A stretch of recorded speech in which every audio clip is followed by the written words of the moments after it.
Look. Listen. You have stumbled upon the premiere podcast regarding other things and Pokemon, specifically Pokemon Horizons. That's what this podcast covers, is Pokemon Horizons, the anime. You know, Taylor, you know that one? I've heard of it. Thing or two. Yeah, we talk about that a lot, and I don't know anybody else in the game doing it as hard as we do it. Once a week? You kidding me? 100%. No one's that consistent. No one can match that consistency. That's what I've been saying for years. So if anything, go ahead and just, even if you've never heard this before, I would be willing to bet you're going to like it, and a lot. So please just give a like, give us a comment talking about how great you think it's going to be. Come on, guys. You kidding me? Give yourself 2 minutes. Just write a big old comment. Why don't you send a question to looklistencast@gmail.com. Guys, normally, what is normal anymore, Taylor? Am I right? I would say us. Yep. Consistent. Nope. Okay, so most of the time, you would imagine, would have Look, Listen, Taylor with a Geese Peep here. Yeah. Today, actually, was supposed to be maybe discussing a little bit of the old Pokemon concierge, but who'd have guessed it? Who do you think is in an airplane right now, flying above the skies? That's right, above them, like Rayquaza, unable to record. Is it Geese? It is. So we're just covering another episode of Pokemon Horizons, so I hope you like that. Thanks a lot, guys. Taylor, just... Now we have to do what we always do. Try to take over the world? And... cover for Geese not being on the podcast. Taylor, I don't remember that. I don't remember that anthem at all. Anthem. They're Pinky and the Brain. They're Pinky and the Brain. One is a genius. The other's insane. They're laboratory mice, right? Mice, they grow up on rice. They're Pinky. Is that the lyric? They're Pinky and the Brain. Brain. Bum. No. I remember. They're laboratory mice. Their genes have been spliced. Are you sure it says they grow up on rice? It's delicious.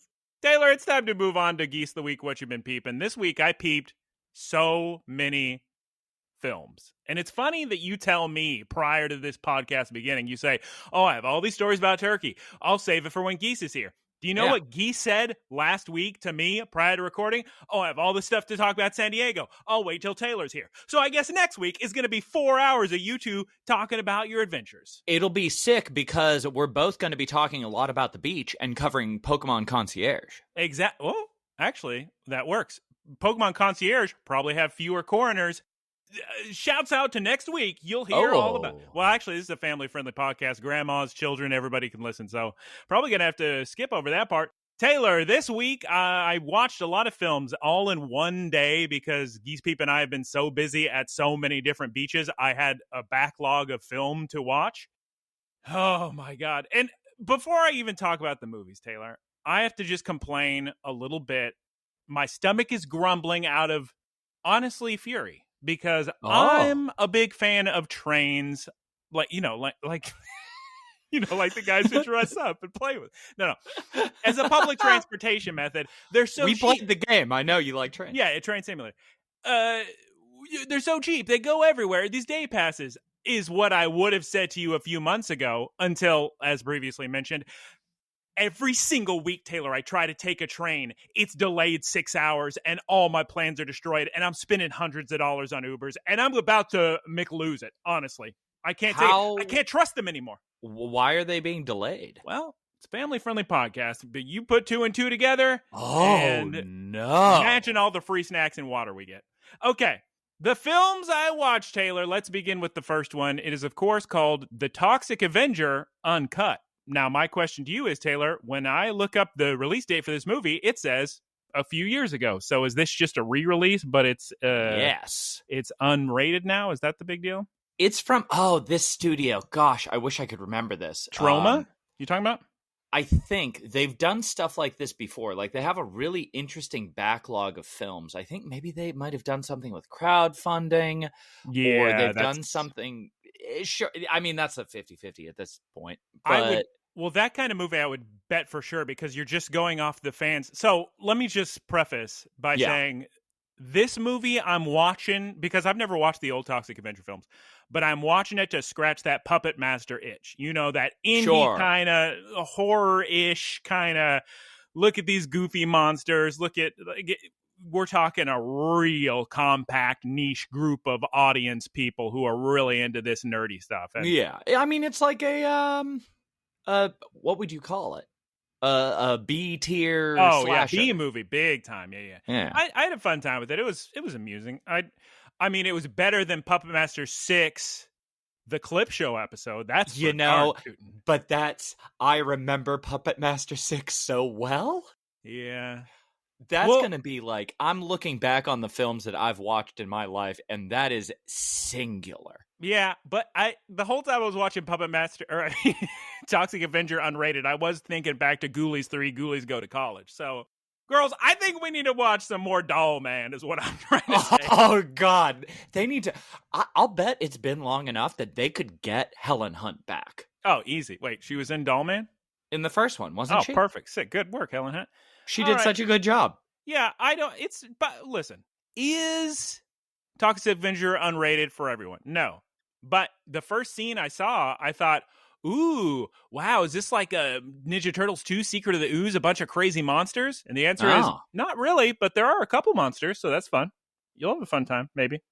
Isn't it kind of similar to Swamp Thing? Well, I think Swamp Thing is a universal horror film. That's in the Frankenstein and Bride of Frankenstein. I thought Swamp Thing was misunderstood and a hero. Oh, well, congratulations, Swamp Thing. I'm proud of you, Swamp Thing, for turning your life around. Me too. The second film I watched was The Conjuring Last Rites. Ooh, the final chapter. Well, Taylor, that's exactly what I've come here to talk to you about. You can tell me if this is a spoiler or not, but I don't think they marketed this film honestly at all. All the marketing for this movie was finally see why this is their final one, and I'm thinking they're gonna blow up everything, but no, it's just another one of these. It's not it doesn't even come close to the marketing acting like this is some big special one. It's wild that like both Insidious and The Conjuring, both Patrick Wilson series, yes, both had an incredibly good first entry. Both had, one had Rose Byrne, one had Vera Farmiga. Come on, Patrick Wilson's a lucky guy. Vera Farmiga, eh? Oh, yeah. Some more Farmiga on my pastelated. Oh, remember? My God. I'm so sorry to interrupt, Taylor. But I know I'm going to forget if I don't say this. Speaking of Vera Farmiga on my pasta, on my lasagna. What happened? There are 3 films I watched today. The funniest moment yesterday, the funniest moment by far was in the middle of The Conjuring Last Rites. Can I spoil the joke for you? All I want to tell you is Patrick Wilson says this line. I'm laughing so hard. The rest of the theater dead silent. It's the funniest thing I've ever What's heard. The line? Can I tell you the joke? Yeah. Can I tell you the joke? Let me give you a little bit of setup. Yeah. Patrick Wilson, Via Parmigiana, and their daughter are sitting at a nice Italian restaurant. My boy Patrick Wilson, is that his name? He's eating healthy. We see such a scary moment of seeing like demons and stuff. And the 2 girls, they can see all the demons and whatnot, right? Okay. Oh, it's Hereditary. Well, sure. And the girl is too caught up in demons to listen to the waitress trying to ask what they would like to eat. The mother says to the waitress, oh, she'll have lasagna. She loves the lasagna. So we're coming off of just absolute horror. And then there's a beat. And Patrick Wilson, after ordering the salad, says, I wish I could have lasagna. And it's just a straight cut to the next scene. I was laughing so oh my God. I wish I could have lasagna. Man, it was good. God. Funniest thing I've ever seen in a film. Oh, the editors. Shouts out to the editor to that movie. So yeah, the comedy, Conjuring Last Rites, it's just like every other one of those movies. So if you want to experience, or if you're like me and just get bogged down and, I can't not watch it because I've seen every other one. Am I going to lose my streak of being completionist on this? Come on now. Well, you can give up one of them. I did give up. I will never, Taylor, I'm swearing to you now, never in my life watch the Disney Plus show I can't even remember the name of it. It's the big Nick Fury one, the big one about the guy. Where everyone is camouflaged. Yeah. What is the name of it? Secret Wars. Yeah, Secret or Wars. Something. Secret Wars show. Sure. Tried to watch it. Most boring thing I've ever seen. I've watched every other Marvel thing. Although, God, they introduced so many extra ones. I don't even know. Like, am I going to watch all these Fox shows? I'm just telling you, I've never watched Secret Wars. My final film I watched, Taylor. Is it the real final film, or is this Conjuring Last Rites version of final film, and you just maybe watch 2 more that you won't tell us about? That is half true. Naked Gun, I'll talk about next week. Your little preview, that humor is not for me. Taylor and I, you and I don't know if you'd like it. Our humor is very specific, I think. Like, we love Trailer Park Boys. We love The Boys. Yeah. We love Documental. We did love Walk Hard when it came out. I wonder if I would feel the same way watching it now. I don't know. It's still a very good movie, but it's hard. It's very hard to say, because I would say that it holds up just because we remember the time that it came out. Quoting it all day. Oh, this is the days when everybody would just quote a movie every day at school, nonstop. Yeah. Anyway, we can talk more about Naked Gun when Geese Peep is here, because we saw that together. I didn't like it. It's just not for me. It's not my kind of humor. I don't know what to tell you. That type of humor is really interesting if you like comedians from that time, like the 80s, where they would just rapid fire jokes, like a Rodney Dangerfield type comedians. Yeah, a lot of people say it's an incredible movie. I'm talking about the new one, by the way. The final film I watched, Taylor, was, of course, The Long Walk, starring Philip Seymour Hoffman's son. The Hard Walk. Yes, it's adapted from Stephen King's actually first novel he ever written. And I've discovered I don't like Stephen King's writing. I find it annoying to read and smarmy, but he clearly has good ideas. So a lot of his adaptations are fantastic. Yeah. The Monkey movie I watched recently, terrible. But I mean, The Shining, that's Stephen King, right? So, I mean, clearly he knows how to come up with ideas. I never read that. I read It. And that was pretty good. It was weird. From what I've understood, a lot of there's the famous bit about him not being able to end things, but he gets so wordy. He just keeps writing. Yeah, he loves to write. So the film itself, very good. Apparently people have been trying to make it for decades, but I think they pulled it off. It was really good. Great. You and I, Taylor, both we really appreciate a good title card when it waits the perfect amount and builds up to a suspense and hits you with it. Oh, great. I recommend The Long Walk. I think it is a good film. I think it's a great, you know the premise of it, right? Generally, I know that you volunteer for a walk, and if you stop walking, you don't make it. You don't make it. You get your ticket, as they say in the movie. Or if you win a bunch of cash prize and a wish of your choice. Can there be one winner? Is the only option? Only one winner. Very Hunger Games, very Battle Royale kind of thing. Good movie. I recommend it. Taylor, please let us. It's your turn. All right. Tell us what your peep of the week, what you been geesing. I have so many stories about Hungary and Turkey. I'm going to just talk to you about the food, because I don't think Geese cares too much about food. She's more into like wildlife and the travel part. She's into hospitalizations due to lack of ear abilities. Well, you're getting that story next week. It's the final time I'll tell it too. Ooh. I know. Look forward to next week when hopefully, for the love of God, we are watching Pokemon Concierge. Who's to say? Taylor, please say. Won't happen. Well, I took 2 12-hour trips and I didn't sleep a wink on either of them. Oh my! In that time, I played many a game. Particularly on the way home. I have never in my life had this experience where I was so tired. We were in Istanbul for a wedding, and I probably slept 4 hours per night. Get onto the plane, sleep 0 hours on the plane. Brain doesn't know what's going on. Brain has no clue what day it is, what time it is, what time zone it is, how long in the flight it is, what I've eaten when I'm getting there, how comfortable I am. It is insane. I'm a large person. Luckily, we had a seat between us. He's 6'. Every time you say large person, I picture the people picturing an obese man. He's just 6'6". I think his weight is equivalent. I'm skinny for my height. Yeah. Because I'm 195 and 2 meters. So the trip was relatively comfort. comfortable. We couldn't pay to upgrade our seats at the gate because it was such a crowded flight. So we had regular economy, which is very rough with my situation. You can't just barter and bargain like they do on the streets of Kabul. You can't just give them gems and rubies. Not since the internet. Imagine giving somebody a 5-carat diamond to upgrade your chair. Just like on the plane, just like walking up to the people in first class. I give you a good satchel deal. of rubies.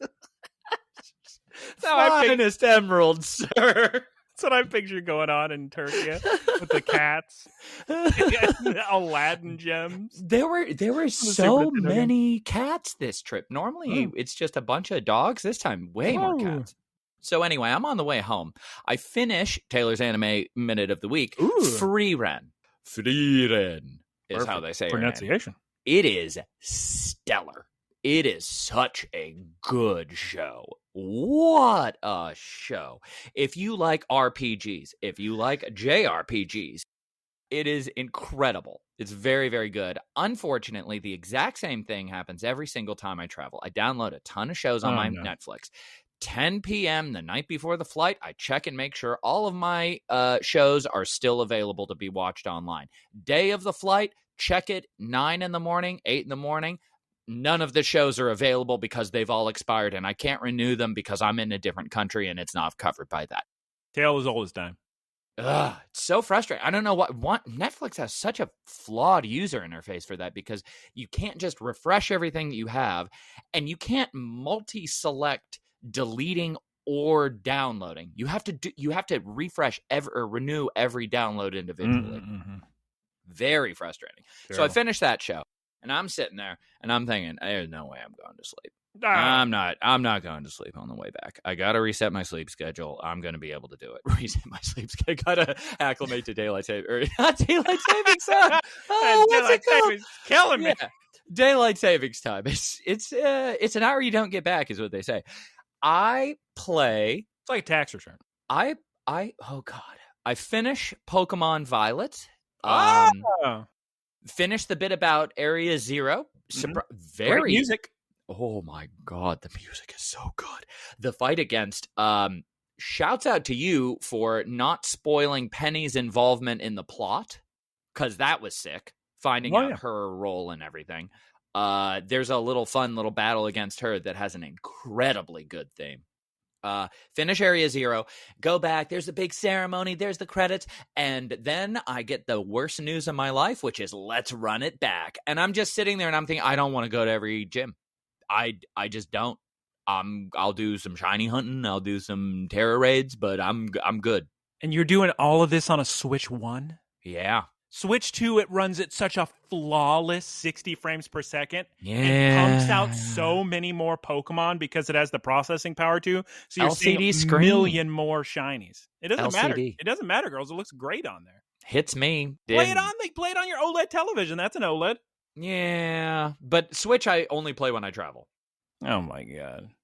So after I finish that, I say to myself, man, I've been really excited about Silksong for some reason, even though I tried to play Hollow Knight 3 times and I stopped halfway through every time because it gets, I don't know, it's just not for me. I'm going to play it again in like a couple days, so we'll see. Not going to catch me playing Hollow Knight. Please continue, Chad. So I play Ori and the Will of the Wisps, which is such a good game. Everybody go play it. It's fantastic. And I select hard difficulty because I'm, in my mind, in my completely sleep-deprived mind, I'm thinking... a true gamer! Well, I'm thinking, this is training for Silksong. I'm going to beat Ori on the hardest difficulty. And I'm going to be just real ready for Silksong. That game was not meant to be played on the hardest difficulty. It is silly, and it is not fun. It is not that type of game. So I got about an hour and a half through it, got the first... I don't know, couple of little bosses done, played for, let's say, 3 hours. Realize you can't change the difficulty, delete it, play Super Mario RPG. Great game. Real quick, let me tell you the difference between Ori and Hollow Knight. One of them has a good art style, one of them does not. Please continue. Oh, but I like both of their art styles. Well, somebody's wrong. Go ahead, please. So I was talking to Eric about this, actually. I think the art direction for Hollow Knight and Silksong are very good. They're just not for me. Yeah, not for me. They're too dark and gloomy, and the levels are claustrophobic, but that's what they're doing.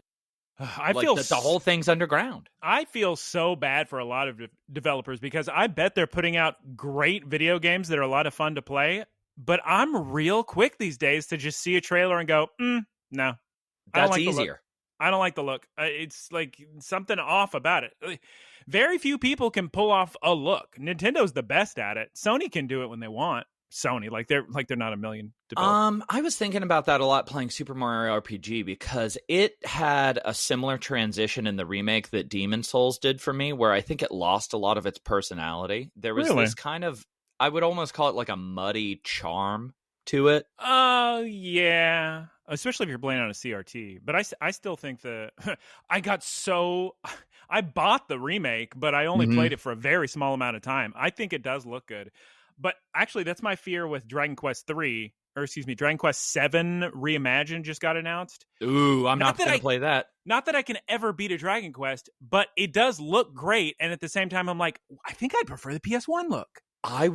So I did play that. That was my first Dragon Quest game. It was Dragon Warrior 7 when I played it. And if that was the first Dragon Quest game that you beat, I would laugh for years about it. It is a monster of a game.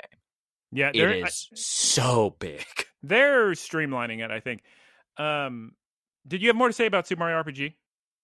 Yeah. So I got to the cloud area, and it's really fun. I think I'll maybe have that be my travel game. There's also Legends Arceus that I could be playing. May replay Metroid Dread. I realized that when I first got my Switch, I played Metroid Dread and Ori and the Will of the Wisps very, very quickly. Those are both beautiful, very well-crafted games, and I don't really remember either of them because I just finished them so fast. Metroid Dread is an interesting game because it doesn't lend itself to just calm exploration in the way that, like, I would say Super Metroid did. It's a very frenetic, like, oh, no, we're going. Metroid Prime, certainly, I think you could explore a lot. I hope Metroid Prime 4 is good. I'm worried about it. I'm going to be very disappointed if it's bad. But they already got my money because I'm 100% doing my final Switch vouchers. So that way I can get both Legend ZA and Metroid Prime 4, both for $40 each. If I'm doing my math correctly, or is it $45 each? Because what you do, the big trick is you go to Costco, you buy the discounted eShop cards, you now have $100 worth of eShop credit. You spend the $100 worth of eShop credit on 2 Switch vouchers, you use the Switch vouchers on ZA and then Metroid Prime 4, so you end up spending far less money. Now, for me, we're going to hear about this in Poké-news of the week, but I'm still going to have to spend more money because I'm going to have to upgrade both of them to the Switch 2 version because Switch vouchers only work on Switch 1. But you're still saving money. Calm down, everybody. It's also, probably, $20 a game you're saving? But spoiler, no. Yeah, or $10 a game. But also, big spoilers, they just announced ZA DLCs coming out, so I'm going to have to buy that too. But please. I wanted to get your opinion on a couple of things about the Direct. One was Metroid Prime 4. I'm assuming you have the same kind of fear that I do with the bike and the open world and the desert. That did scare me.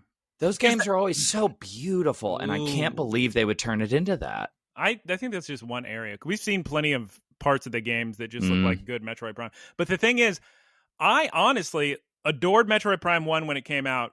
Yeah. I thought, completely deserves the 10s.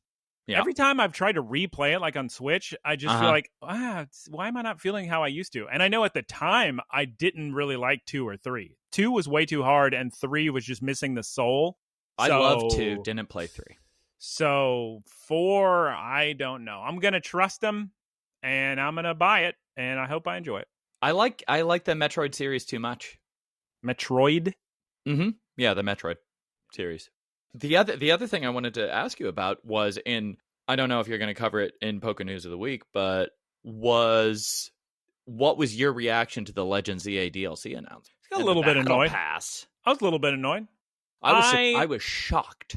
Well, this isn't the first time they've made it where you have to do a bunch of post-game stuff to get Mega Stones. So the Battle Pass was surprising. I don't know what you're talking about, Battle Pass. Isn't that what it is? Like a PvP thing that you have to use to get the Megas for...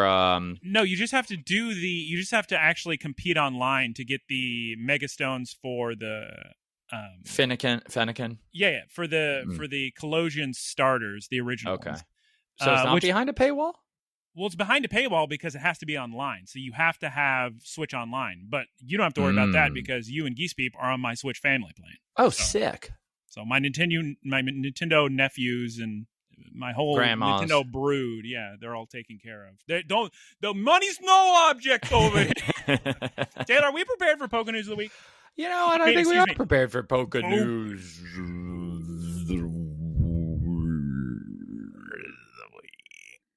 We actually have an immense amount of news, but we're just going to kind of rip through a bit.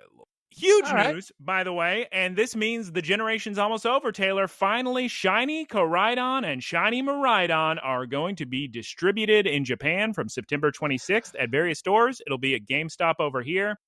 It's going to give you the opposite one for whatever game you have. So if you have Scarlet, you're going to get Miraidon. If you have Violet, you're going to get Koraidon.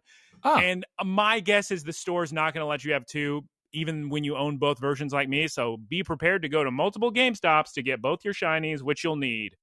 How am I going to do that with just one copy? Great question, Taylor. Great question. Well, it's very easy. Are you talking about you just want another shiny? Because I have like 15 different Pokemon save files all around. I can get all the shinies I need. Oh, sick. Next piece of Pokemon news. This was announced in the Nintendo Direct. We have a new Pokemon game announced. If you like cozy games, if you like Ditto, if you like, Stardew Valley, all those kind of games, Animal Crossing, I have a video game for you. It is, of course, called Pokemon Pokopia. Available 2026. Could be fun. Nintendo Switch 2. Try it out. In very exciting news for me, because this line has great shinies. Taylor would know if he remembered how to log into Discord. The Pokemon Go Community Day for October has been announced. October 12th, 2025 will focus on Solosis. Runs 2 p.m. to 5 p.m. local time. Very exciting. Can't wait. In terrible news, Taylor. Yes. Speaking of community days, I was in flight both during the Corviknight community day and the Florges community day. Two Pokemon that I adore. Like how you just you up it to their final evolution. Terrible. Well, that's when they get the move. Yeah.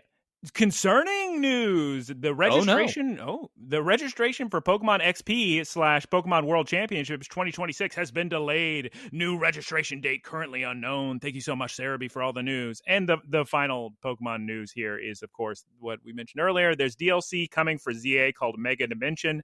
In the trailer, they showed Mega Raichu X and Mega Raichu Y. Please, God, in this DLC, just give me a new Pokemon. I don't know how many times I got to say it, Taylor. I mean, I know ZA is going to be great. It's going to be a ton of fun to play. But sure. I play these games to get new Pokemon, to shiny hunt Pokemon. Hopefully, there's some real good shiny hunts in ZA, so at least fill up my shiny deck some more. But if you're telling me this game really and truly introduces 0 new Pokemon and it's all Megas, that's very disappointing to me, and I'm not happy about it. I don't think they would do that, would That's what the leaks say. That's why I'm hoping that the DLC... That's rough. Because the DLC was not leaked. Nobody knew about... Well, I mean, I'm sure somebody on the inside knew, but publicly, nobody knew about Raichu Megas. So clearly, the DLC stuff is safe from the leakers. Taylor, it is time to discuss an episode of Pokemon. Now, you haven't been here for so long. You had to watch so many episodes. You had to watch the episode where Dragonite Mega evolves. You had to watch Grandma Comes Back. You had to watch the Tinkatuff episode. So, Taylor, why don't you go ahead and give us the old what happened last time on Pokes with Grandma Diana.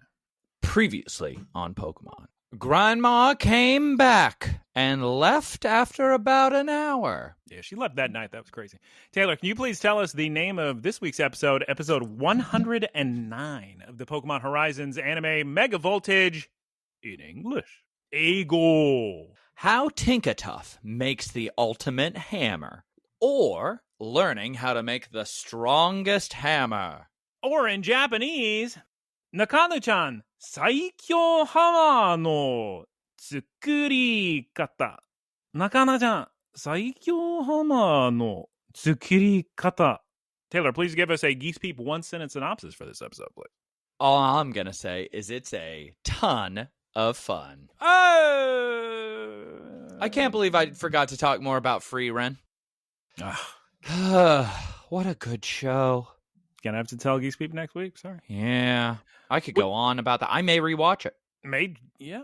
Episode 109, Pokemon Horizons. We open on Tinkatuff digging through some scrap metal on the old Brave Olivine, and Gimmighoul's hopping over to her, Taylor. Do you agree that the animation this episode is a little different? The animation in this episode? Okay, so for spoilers, this is getting high marks for me. This is a very, very good episode. Because if you can make me care about kind of a filler episode, it feels like filler. I think it drives the plot incredibly forward, and we have a big evolution. So I would not call it filler, personally. Well, I'm not saying it is filler. I'm just saying it has that kind of vibe where you're watching a non-main cast member kind of go off on an adventure. And there's a lot of downtime, a lot of small moments, which normally they don't focus on. Normally it's just like, what? Gibeon's legacy? Amethio? Get the explorers. This one has a lot of like, why don't we have this very fun moment in a scrapyard? Yeah. Any case, animation's great.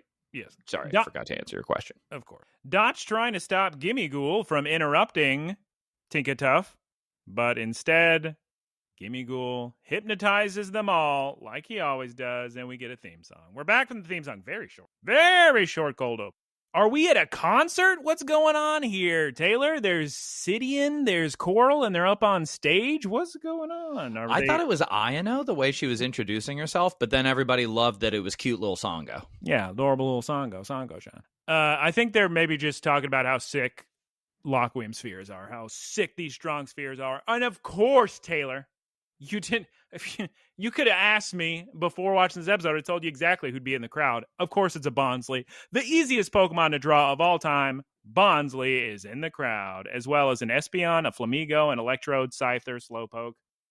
What if we found out that there was a Bonsly in every single large group of Pokemon in the show? I'm sure there is, and because I pay such close attention to background Pokemon, I'm just laughing at how often they clearly are just choosing the easiest to draw Pokemon, such as Voltorb and Jigglypuff, the two circles. Oh, it's yeah. So good. I wish there were more dittos. Yeah. Screamtail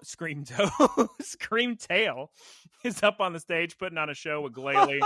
And we have a quick cut to the kids on the ship, and they're watching a live stream of the event. Alt is furious. I'm telling you, the animation this week is something else. Also, big news, Taylor. Dot got an email. Apparently, Amethio's dad wants to meet the Rising Voltacklers. Why don't you just meet me at my mysterious distribution factory in northern Paldea? Yeah, very funny email. Yeah. Also, I don't know if you guys talked about this last week, where the opening is just Butler hamburgers talking to Grandma. 2 weeks ago, I thought 100% I have missed an episode. There's no way that these two are just strolling through the park. That's what Geese Peep said. She thought it was weird they added that to that episode. And I said, well, I like when there's a lot of variety. It keeps you on your toes. Yeah. It was just weird that there wasn't any lean in or anything. Also, the email, I guess it came to Dot. Maybe Liko. Doesn't matter. Okay, so let's go ahead and head out, everybody, right after the adults get back. So then we cut to Gimmighoul bugging Dot to collect some coins, but Dot says there's no time. So, of course, Gimmighoul runs off. He's all upset. He jumps off the ship, sees Tinkatuff and a Scrafty at a little scrapyard right outside the ship. And I, at first, was a little concerned for Tinkatuff because if you remember when we first met Tinkatink, everybody was always giving her a hard time, if I remember correctly. But luckily, these scrapyard workers say, Tinkatuff, my girl, please help yourself to anything you'd like. So this sequence is up there. It's really, really up there for the animation, the development of the characters. There's so many moments where like Tinkatuff is just slowly walking across the screen to pick something up. And I'm like, I care so much about everything that's happening in this moment. This scrapyard scene is very good.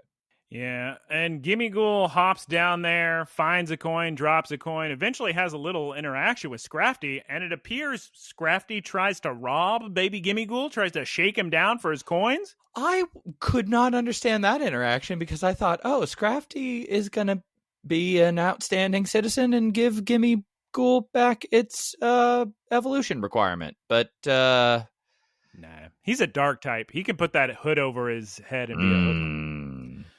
Gimmighoul starts crying, and Tinkatuff will not stand for it, Taylor. She hits nope, not that one. She hits Scrafty with a piece of metal from her baseball bat. God, that animation. Hard. That animation is very good. Shohei Ohtani style. That's right. Geese, Peep, and I went to go see Shohei Ohtani the other day. I think we talked about it. I don't know. Maybe. Probably not. At a Dodgers game? Yeah, we went to a Dodgers game and a Padres game. Sorry, people who only care about Pokemon. Petco Park. Very nice. Love that place. Dodger Stadium, I'm not a fan. It's very kind of run down, trashy. You're annoyed by so many vendors walking up there. It's very annoying. They're trying to sell you illicit substances. I'm not a fan. Yeah. Okay, where are we? Tinkatuff gives Gimmighoul back his stolen coins. Everybody's happy. And then the scrapyard men drive off, but apparently one of Tinkatuff's favorite pieces of scrap metal is in that truck, so of course she just runs after the truck. Gimmighoul is concerned about this development. Of course. And at this very moment, Murdoch shows up and says to Tinkatuff, what are you doing? Stop running after that truck. We're about to leave. Hop on the Brave Olivine, please. I got so concerned for how different things operate because I was thinking, what if Tinkatuff just didn't come back? Would they just put the whole quest on hold? She's got to come back. That's her trainer. She would never.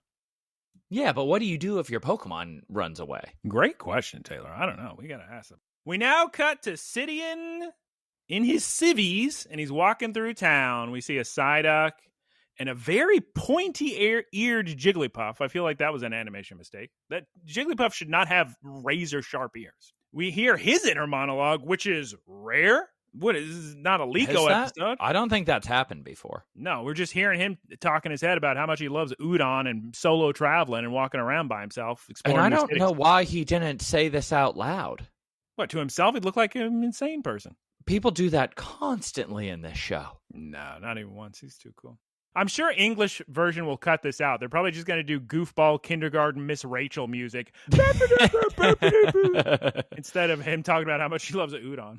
Okay, so Sidian finds a place, looks great. I bet it's going to be delicious, good chef, a lot of customers, and he's about to walk in, but immediately a group of children recognize him. He tries to lie. He tries to say, no, you got the wrong guy, but they're not listening. They need an autograph. He even does it in a high-pitched voice. Yeah. Hey, you got the wrong guy. We need a photograph. Shashin desk. Onegaishimasu. And then out of nowhere, his new handler, Manager-san, shows up with a Vigoroth. With her glasses. Yeah, she does have glasses. That's right, in a business suit. She shows up to take him away. Okay. Now we cut to Coral, see what's going on with her. She's trying to pick up some sweets, but there's a huge line. The sweet shop, and we see a Dedenne, another Jigglypuff, a Voltorb, all very easy to draw Pokemon. Screamtail starts screaming. Everybody's ears are hurt. And now they notice Coral, and it's the exact same situation, Taylor. These two are celebrities. Except better outcome. Yes. This time around, rather than not just being surrounded and bothered, a chef comes out to say, I'm so sorry, everybody. The big strawberry, Daifuku treats, whatever, they're all sold out. I'm sorry. And, of course, Coral's upset. She came all the way over here to get a treat. That's her favorite thing to do. Yeah. Luckily, all her fans say, well, just eat mine. Here's 15,000 of them. Coral, we love you. Take them. And she says, oh, thanks. And immediately. I would never. You wouldn't take a treat? I would split it. Just cut it in half. Split it. Cut several in half. And then you wind up with 3.5, and everybody else gets a half. It's perfect. Yeah. Okay, but then immediately Manager-san shows up again to take Coral away.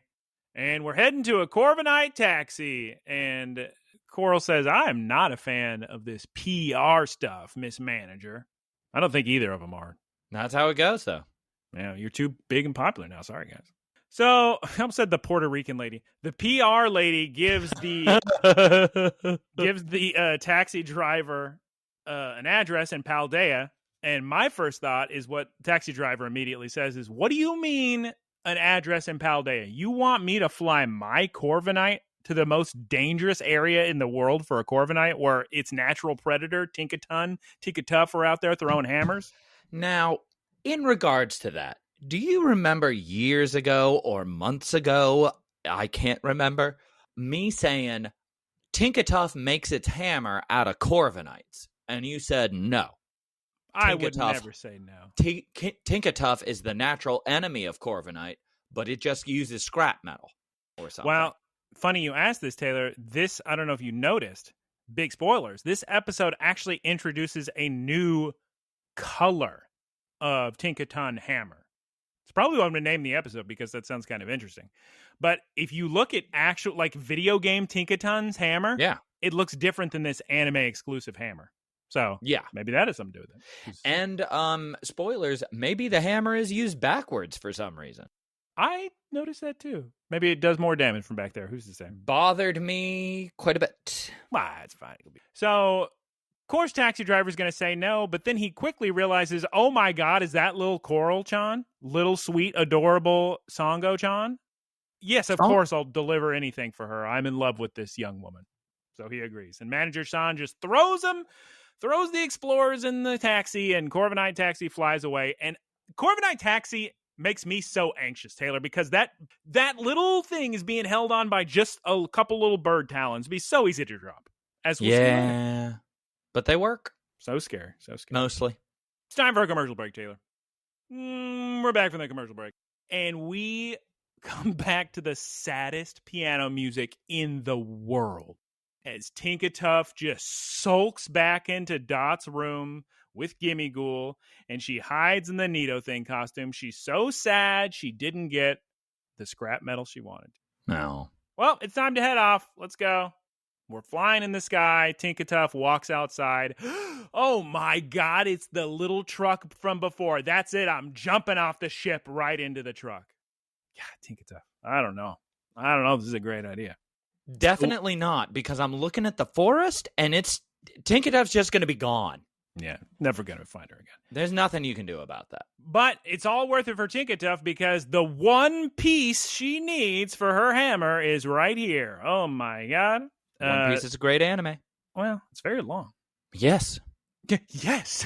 All right, now we're going to cut to the explorers. They're discussing their next mission. Apparently, we got to guard a quote-unquote experiment. They then discuss their disillusionment with their current. Okay. Then we cut back to the truck. It's pulling up next to some Squovits standing on top of each other. Tinkatuff jumps out of it, asks the Squovit a question. Apparently, they're all trying to get some orange berries. I believe those are orange berries. Probably orange berries. You kidding me? Is there a berry expert out there? Go ahead and write in looklistandcast@gmail.com. Is that an orange berry? Tinkatuff, just kind of nice girl these days. She's always trying to help out somebody, helping out Gimmighoul, helping out these random squirrels. So something that happens during this episode is so interesting, and that's that Gimmighoul is not... I think this is the first time that anybody has chosen to give Gimmighoul a coin without Gimmighoul hypnotizing them. Really? I don't know. The scrapyard, I think, was the first time that we've had in the show. I can't... I wouldn't put money on either. It could be either, perhaps. Because I kind of feel like somebody's giving him a coin without being hypnotized. Anyway, Tinkatuff helps these little Squovit, hits a nut or bolt or whatever with her hammer, gets some berries down for him, and then a bunch of Greedents show up, and she says, oh my God, how am I going to get the berries way up at the top of the tree? I better hit a rock real hard, and she does it again. Wow, she's so impressive. She did it. We now cut to Dot. She's grabbing her USB drive full of the data she needs for the big meeting with Amethio's father, presumably. I'm sure they explain it in the episode. She just now realizes that Tinkatuff is gone. Have you guys seen her? She asks all the children. And we then get the funniest line in the episode, Taylor, where Ult says, have you checked the trash can? Great line, Ult. Great line. Okay, gang, let's time to split up. So, we're going to have Dot and Murdoch look for Tinkatuff, and the rest of you kids, you go ahead and meet Amethio's dad. All right, but break, go. Now we cut to Tinkatuff in the forest. She's walking around. Oh my God, she spots explorers in the Corviknight taxi up in the sky. Well, there's only one thing that can happen now. She spots those beautiful metal wings, and she winds up her hammer and hits the strongest swing against a rock you've ever seen. It's so cool. It's such a cool moment. She hates those birds, Taylor. We now get the second funniest line in the episode when the driver says to himself, well, guys, looks like we made it fine after all. And within one split second, a rock hits his bird right in the temple, and they go careening toward the ground. I don't know why they don't have humor like this more often, because it's such a... I don't even know how to place it, like early 2000s skit-style humor. It's good like stuff. You would see that. Oh, it's just so funny. Like you would see that in an episode of like the Powerpuff Girls. Yeah. The writers on this episode were knocking it out of the park. And they used a lot of moments of quiet, which was really, really cool. Mm-hmm. Taylor, your fondness for this episode may enhance my score, maybe influencing my score. Corviknight goes down. We cut to Dot and Gimmighoul. They're crying, worried. Dot reassures Gimmighoul, but she sees the falling taxi in the sky and runs towards it. We see metal feathers all over the place, Taylor. Tinkatuff arrives to all the feathers in the Corviknight. And Corviknight, we now get the third funniest moment in this episode. There's a lot of funny moments in this episode, Taylor. It's very good. We're raising. It's very good. I had a score in the back of my head, almost halfway formed. Maybe it looked like shapes and visions. It's going up because Corviknight, terrified of seeing that little gremlin, this little gnome goblin, just flies away with the driver. The Corviknight having that relationship with the taxi driver is also very good. That they're totally in sync. Taxi driver immediately abandons the scene. Oh, yeah. No effort whatsoever to help. Taxi driver is exactly as scared of Tinkatuff as Corviknight. Yep, and we get the fourth funniest line. Forgive me, Coral. Forgive me, Sango-chan.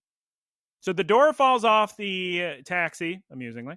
And then Tinkatuff uses it as a sort of blacksmith table to start hammering up her feathers. And now Dot arrives. Which looks really sick. Just goes straight to work. And uses the other piece of metal. She's a girl on a mission. Mm-hmm. Oh my God. Coral reveals to Dot that she knew the Rising Bolt tacklers were heading to the distribution center the whole time. Oh my God. Was it a trap? Perhaps. It is now you and Geese's favorite time of any episode. Battle time. Glalie, Ice Spinner, Liquidation, Quaxwell. Oh my God, all the while Tinkatuff is just a hammering all the livelong day. Go Garganical. Even the battle is good. Even the battle is good in this episode. It's totally different because there's no like, okay, well, it's just time for us to hit each other until one of us leaves the area. It was everybody protect Tinkatuff at all cost. And Gimmighoul's a crying, Glalie, sheer cold, dodge it. Oh my God, Tinkatuff's feathers, they're flying all over the place. Salt Cure, Garganical. Quaxwell's hit. And I'm laughing at Quaxwell in immense pain, and Dot is just worried about getting the feathers back to Tinkatuff. It's very funny. It's also just so sick because Tinkatuff doing all this hammering in the background is so sick, and it's just such an intense moment. You never get these. Hey, hold them back for me. I gotta prepare my spell. Like you don't get those moments very often. That's a good point. Sheer cold. Oh my God. Glalie's chasing Gimmighoul with his ice spinner. He's just hopping away and he hides in his little chest, but he hits a feather and drops some coins and then starts to try to pick up this very heavy feather. What is going on, Taylor? He pulls it off. He actually pulls the very heavy feather out of the ground. Very impressive. Brings it over to Tinkatuff. And she's just banging on him. She bangs on him so hard that they start to glow. And her hammer starts to glow. A giant explosion happens. The sick part about this exchange is that it's totally done a 180. And Gimmighoul is now giving Tinkatuff the item that she needs for her evolution. Truly a setup when Tinkatuff was giving Gimmighoul coins early in the episode. It's character development. Yeah, circling around. We got a, what do you call it? A forwards, a backwards. You're getting everything. It comes back to you. It works perfectly. Oh my God, the hammer has transformed into a Tinkatuff hammer with the purple magenta accents. Very neat, very cool, unique. She tries to pick it up, Taylor, but she can't. She's just not strong enough. So everybody tries to help her with this enormous hammer, and all the while Coral's laughing, and she says, "What, you can't even pick up your hammer? A lot of good that's gonna be." Now, is this canon to how the actual Pokemon evolves? Like once it picks it up, it does it? Like a sword in the stone type thing? Thor's hammer? The video game's so weird because you have so much lore that you'll read in a Pokedex that's like things like that. Or Slowpoke is bit by a Shelder and then it turns into Slowbro. But unfortunately, most evolutions are just get to level 34. Right. Now, lately, meaning since Sword and Shield, so, late 20-teens. Yeah, I mean, they have been wackier with some evolutions. Like Annihilate. Yeah. Some of them are so odd. Like, it's actually become quite the meme. The biggest, craziest one was for Runa Regis, which he was on my team, and he was just wild to evolve. You would never figure this out on your own. You would have to look this up. But you had to be at a certain level of hit points and take a lot of hits and drive or like walk under a very specific rock formation and battle, and that was the only way to evolve. And then you've got crazy stuff like in Legends Arceus, you have to get Hisuian Basculin to take a bunch of damage, and you can hurt yourself with a move, but you can't get knocked out, so you're gonna have to use potions, and only after doing that can you evolve. And even crazier stuff before that, like Inkay, you had to turn your DS upside down so it evolves into Malamar, or you have to Milcery and Alcremie, you had to move the analog stick around until you swirl it up. I mean, there's wacky evolutions these days, but I think for these guys, I think it's just level up. I did enjoy the Sword in the Stone type situation they had going on. Very sick. Sidian says, Coral, we have no time, by the way, to fight anymore. We really gotta go. The experiment's about to start, but it doesn't matter, Taylor, because Tinkatuff does it. She picks up the hammer with the help of her friends, and she evolves into Tinkatuff. She's so sick. Strong now. And sick. She approaches the explorers, and Glalie looks so scared of this monstrosity. This hammer is the size of a god. And she's wielding it with such ease. Ice Spinner Glalie. And Dot doesn't miss a beat. She says, Tinkatuff, why don't you go and use Brutal Swing? And hits that Glalie so hard it blasts off again into the skies. A home run, some may call it. Such a And the explorers chase after the Glalie. Tinkatuff gives Gimmighoul the coins he dropped, and Dot congratulates everyone. But then she pulls a smart and says, oh my God, the others. They're walking right into a trap. I got to warn them. If only she had gotten on her phone. Yeah, that's probably what I would have done. We then cut to the kids. Apparently they're already there, and they're standing in front of Rubella and Indy, and we get a to be continued. So very kind of quick end to the episode. It's actually a really sick to be continued as well. You don't normally get a sick one. You normally get a very matter-of-fact one, like, we'll see what happens tomorrow kind of thing. Yeah, I agree. Although Rubella and Indy love being in it to be continued. They always are about to battle somebody. Yeah. Before we discuss this episode, we got to talk about the Mega of the Week. This week's Mega is Aerodactyl, and Aerodactyl chases after Mega Aerodactyl chases Nidothing, who is on a little scooter on a highway, picks it up with its claws, and Nidothing is never heard from again. So, sorry. Oh. I wish she survived. But her scream was kind of scary. It was terrifying. Taylor, appropriate, because normally they're just like, ha ha ha. This time I'm just watching her fly off thinking, oh dear. Oh dear indeed. Here's the thing, Taylor. While watching this episode, I was thinking, I don't know if I enjoy this as much as the last couple episodes. Because Geese Peep wasn't crazy about the last few episodes, but I enjoyed them. I had fun with them. But the more we discuss about this episode, the number of jokes and fun and evolution we're going to have to go with a high score, I think. It's a very good episode, and it came out of nowhere. I don't think I can give this in the 8s. I think it's probably got to be in the 9s. But before I settle on a score, Taylor, you haven't discussed an episode in so long. You really got to give us a good episode. Yeah. This is I want to know what team was on this one, because it wasn't the A team, wasn't the B team. This is the special team. The S team? Yeah. This is the S++ team. The Triple S squad? Yeah. From Devil May Cry series. They are just firing on all cylinders. Everything about this episode was interesting. There were so many. That darn scrapyard scene where Gimme Ghoul sees somebody bring a coin to him with no prompting. The battle was so sick. Tinkatuff just hammering away while the whole squad tries to cover for it. The moment with Gimme Ghoul in that battle was incredibly sick. Oh God, it's such a good episode. Gimme Ghoul, horrified, obsessed with coins. Those are pretty much the two characteristics of Gimme Ghoul so far. Puts on a selfless shirt, grabs evolution item for Tinkatuff, and puts his own neck on the line to defend her. Dot says, do the best you can to buy time. Immediately, Glalie flies up in its face. Dot says, you should run. And that was a good point. I forgot. I don't know if I mentioned that part, but yeah, she says something to Gimme Ghoul, which we'll never know what she said until we watch the English dub, because it wasn't translated on what we watched. And I was listening, and I'm like, I can't figure out what she's saying. Yeah. But yes, after Gimme Ghoul tries to attack the Glalie, Dot just says no, just run. It's so good. This is easily my favorite evolution episode. This is the most hype evolution that I've had. Normally it's okay, well, it's about time, or okay, I guess everybody else got one.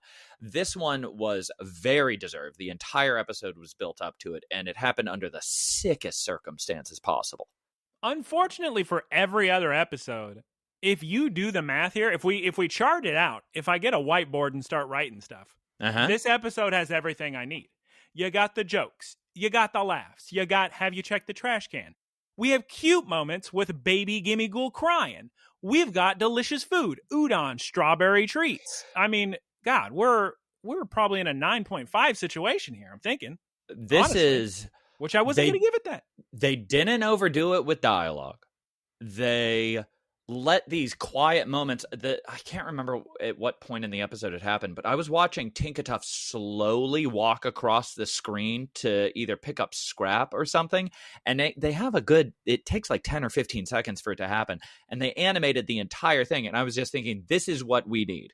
Like these little beats where we breathe and we just are in the world of Pokemon. This is exactly what we need. I just want to follow Tinkatuff around for a day. I never give 10s. I'm not going to give it 10 because that doesn't leave. There's no higher floor, you know? I'm going to give this a 9.8. This is my favorite episode of the anime so far. No way! In your favorite episode, episode 109. It's your no way. Geese Peep's not going to believe that score. 9.8. That's you crazy. You have the Corviknight and the cab driver freaking out and both running away, leaving their passengers. I'm so sorry, Sango-chan. It's just everything's so good. I laughed so much more than I normally do in an episode, and I had sick feelings so much more, or like feelings of sick. Yeah, it's sick. You just want to vomit. Oh God! Wow. Yeah, tough to beat. And the animation's good too. Yeah, I felt that from the second one. We had a good team working. Just that zoom in they had at the very start just felt different. This is, even if you only listen to the recaps, this is an episode that you should go watch. This is very, very, very good episode. You know Gee's going to give it like a 7. Yeah. Okay, guys, apparently we recommend this episode. Go ahead and watch Tinkatuff, spoiler. Evolve. What's your score of the week? Oh, 9.5. 9.5. I quietly typed it in earlier. Just didn't say anything on this audio podcast, everybody. Even if it was a video podcast, how would you know what I typed? Yeah, it's a great episode. Wonderful all around. Maybe next week will be good. Actually, if we don't discuss Pokemon Concierge next week, I'm going to lose it. We gotta discuss the new thing. Please. God, everybody, the thing is, available. Just for 1 week. Give me 1 week. One time. We need a few bad episodes after this. Oh, yeah. Wait, just what? some breathing room. Bad podcasts or bad? What do you say? No. Bad Horizons, because it's just Bad Horizons, a Pokemon podcast. That concludes our discussion of the episode. It is now time to move on to the question of the week. This week from Shiny Sylveon. Please, Taylor, read the question for this week, please. Shouts out to Shiny Sylveon. Haven't heard from you in a while. Haven't been on the podcast in a while. Yeah, that's true. Anyway, what's in a name is the title of the question. Time for me to nerd out. Did you guys know the explorers are all named after rocks and minerals? I did not. The admins would all be minerals, but technically coral is a rock. Gotcha. Amethio's goons are zirconia, which is a synthetic diamond. According to Bulbapedia, Gibbon is also the name of a meteorite, and Hamber is probably just amber with an H on the front. I don't know. At first, I thought Rubella was named after rubies, but since she's supposed to match with Indy, they named after rubidium and indium, which are alkali and basic metals. Never would have known that. No chance I would have known that. If only figuring these things out could help my science grade. Anyway, have an awesome week. Thank you, Shiny Sylveon. No, I didn't know that. I also very much appreciate the information because that is super fun. Have there been other themes like that? There had to have. They always do themes like that. Every anime. I mean, just look at Dragon Ball. They're all food. All the Saiyans. I like the additional breakdown of types of metal. That's sick. So I definitely knew there was a theme of rocks. I've never in my life heard of rubidium and indium. So that's new to me. Yeah. And coral's a rock. Hamber? Which I thought coral was an organism. Yeah, there's a live and dead coral, so that's a very good point. So we need to fact check some of this. It's sick. I mean, they're playing fast and loose with all these interpretations anyway. A coral reef is a living, breathing. Well, I don't know if it's breathing. It's got to be breathing, right? Get some oxygen. I don't know. Yeah, there's some kind of respiration going on. But there's certainly digestion. I've heard a lot about a dead coral reef or whatever. So they're very the area where we always go in the Mediterranean covered with dead coral. It's very depressing. That's the entire point of the Pokemon Cursola. So you've got regular Corsola, the Johtonian Pokemon, who is alive, and then you've got Galarian Corsola, which is dead. It's a ghost type. Oh, that's so depressing. Dead coral that evolves into Cursola. So it all wraps up together. I did not know that specifically, a couple of those, but the rest of them I do know or did know, and I do think it's neat. Oh, side note. Everybody go watch the documentary Chasing Coral. It's incredibly well made. It's interesting. Like the plot that it follows is interesting. There's a cool little like almost bait and switch moment halfway through that's I haven't seen in podcasts. I know one of the contributing videographers, and she wants me to help her do some underwater documentary making, which is sick. You mean documentary? You said podcast. You've never seen that in a podcast. Mm-hmm. Documentary. Yeah, it's good stuff. It's like a podcast, but visual. Taylor, there's a line in here I wanted to ask you about. How did you feel about science class? I remember science class in high school being very odd. Were you one of the kids that did IPC? I feel like most people did IPC. I did biology, then chemistry, then physics. Biology was whatever. Chemistry, I really didn't like. It felt like a fake class. It felt like we never did anything. It felt like we literally just wrote words down from a book and that was it. My experience with I did do IPC and then I did physics and chemistry. Physics was really fun, but when I was looking back on it, thinking about it now, certainly, it was just we were doing the exact same kind of goofy experiments, but we were older. So it was there was no elevated interpretation of it. We just had like a little more memorization, and that's it. And it's weird. It's a weird thing for high schoolers to be doing, I think. Science class was probably one of my least favorite classes. And I think with Shiny Sylveon, I feel like that may have been some of my lowest scores would have been like chemistry, maybe. I don't know. But so what was the girl's name? You would have, I'm sure, known of her. She was this blonde girl. Her eyes were always red. She was a swimmer. She was she would have been like a year above us. No idea. But she always wore a black hoodie. but every single day in chemistry class, her eyes would be so bloodshot red. I wonder and then why. physics, that guy was use goggles. Well, I guess she didn't. If there's some goggleless heathen running around in the pool, I wouldn't have known her. Physics teacher arrested for impropriety. And biology, I don't even remember the biology teacher. There wasn't one. Well, I definitely took that class, but no. All right. Thank you, Shiny Sylveon, for your question this week. Everyone, please write into looklistencast@gmail.com. We will answer your questions here. It is now time, because I need to use the restroom and eat, to go to the wrap-up. Also, I'm excited to... Oh, Taylor, this should have been Poké News of the Week. I did it. Not that you go on Discord anymore. I hit level 50. I'm max level in Pokemon Go. Which is congratulations. Because the level cap increases in less than a month. So that means I unlocked my level 50 jacket, which nobody else can get. And I'm wonderful. I've never been more excited. That's very significant. I might get 44. So few people have level 50. It's crazy. Like, I finally understand, like, MMO players. Like, because, like, I play Pokemon Go every day, and it's taken me years to do this, and I really earned something. It's real You sick. just started, like, group raiding, though.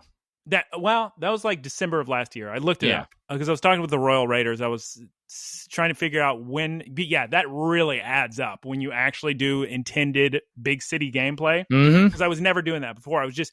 pinging a couple people on a server, like, you guys want to do this? Hope we beat them with 3. Jump to, I'm with 600 people doing Gigantamax raids. I mean, it's crazy. Like, all in the same place. What was I talking about? I feel like something. You hit level 50. Yeah, but that was related to something Pokemon. And you get your... Sorry. I was going to talk about how I'm going to forget. Taylor.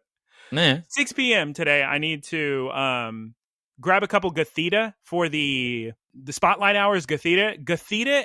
Now, don't listen to Taylor, because Taylor's going to tell you, oh, excellence are the easiest thing in the world. Throw in excellence. Whereas me and everybody else is kind of like, well, they're actually a little bit difficult.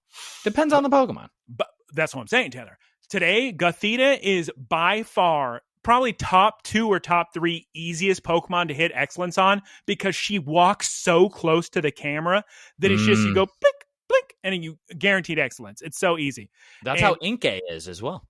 So I already hit level 50, but when you hit level 50, there are additional level 50 quests, and one of them is to get a bunch of excellence in a row. And I said, oh my God, what a perfect day for this to happen. I'm just going to farm these Gothita today at 6 p.m., and we're going to be great. It's going to be great. Oh, that's sick. Taylor, it is now time to move on to the wrap-up. Thank you, everyone, for watching, listening, etc. We are Look, Listen, Cast on Spotify, Apple Podcasts, YouTube. As mentioned in the beginning, please give it a like. Please give it a comment, even if you don't want to. Just as a little favor, just to be nice. People like being nice, right, Taylor? Just remember how Tinkatuff treated Gimmighoul, and then Gimmighoul treated Tinkatuff. Share the little link. Thank you to Keith for our artwork. That is twitch.tv/Keith Squared. Taylor, will you please shout out? The one and only Professor Ticklebits for the boilerplate. And the website. That's twitch.tv/. And the website. That's twitch.tv/prof_Ticklebits. Again, please, you can recommend it. You can recommend the podcast to your grandmothers. Anybody. Please. Grandmothers love Corviknight. God, please. I'm back. I'm on my hands and knees. Can you just give me one more view, guys? Guys, please. All right, Taylor, say goodbye a few times, and we'll goodbye. Leave. And I swear, we need a Pokemon concierge next week. Please, we'll do it. 100%. Bye. Geese will do it. She'll come. Give me some guns. Give me some guns. I need like one more. Goodbye. To hit because we remember, like I always said, to hit the end of the gun. Like a good neighbor, you have to farm it. Goodbye. Goodbye. Howdy, y'all. It's me, Geese Peep. Thank you for listening to the Geese Peep Productions podcast.